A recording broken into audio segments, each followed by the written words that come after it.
Hello everyone, and welcome to SUNUP. I'm Lyndall Stout.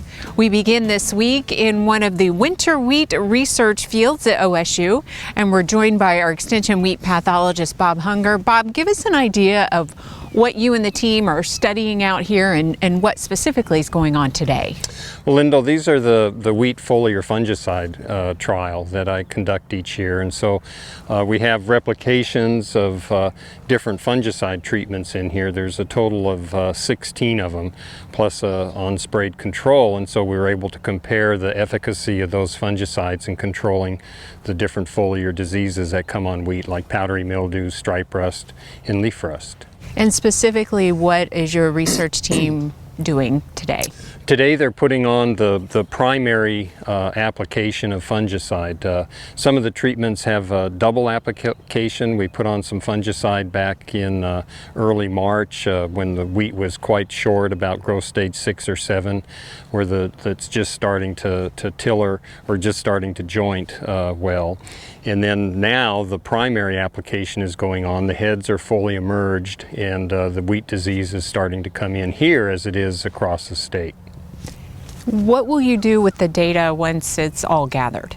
Well, once we harvest this trial, then we'll have the results showing us how the fungicides affected not only disease severity of such as powdery mildew and leaf rust, but also then how the yields were affected and also the quality, the 1,000 kernel weight and the test weight of the grain. This is shared with the growers and the extension people so that they can help make recommendations as to which fungicides would perhaps be the best to use. And it also gives us the information to show how important fungicides are to improve not only the yield of wheat, but also the quality of the grain.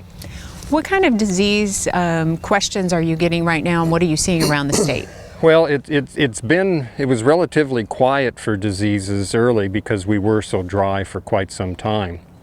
Over the last couple weeks now, especially about the last 10 days with the coming of the rains and whatnot, leaf rust in particular has really started to show up across the state. I haven't seen a lot of it here yet in this trial, but I'm suspecting it will come.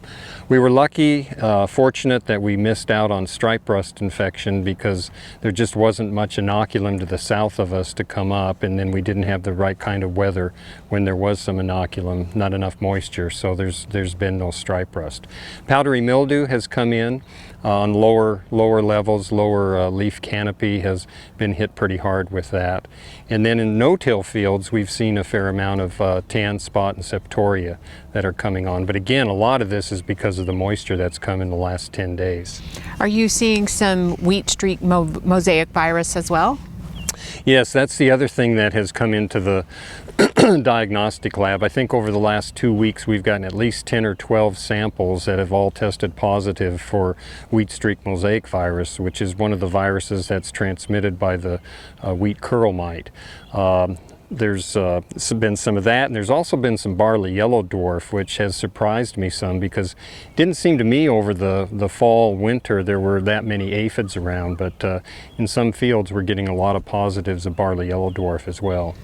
Any treatment options at this stage? The wheat's getting pretty far along. Well, of course, for the foliar diseases, that's part of what this research is about, is to demonstrate how important it is to use foliar fungicides, especially if you have a susceptible variety such as was planted in this trial here. So you can use the foliar fungicides for those diseases. For the wheat streak and the barley yellow dwarf, at this point there's not much that can be done because those infections are there. There's nothing you can do as a curative for those diseases, but especially for the wheat streak, it comes down to being a good neighbor and controlling volunteer wheat in the fall so that you don't have the buildup of the mites that carry the virus into a neighbor's field or one of your own fields to result in the wheat streak mosaic virus in the spring.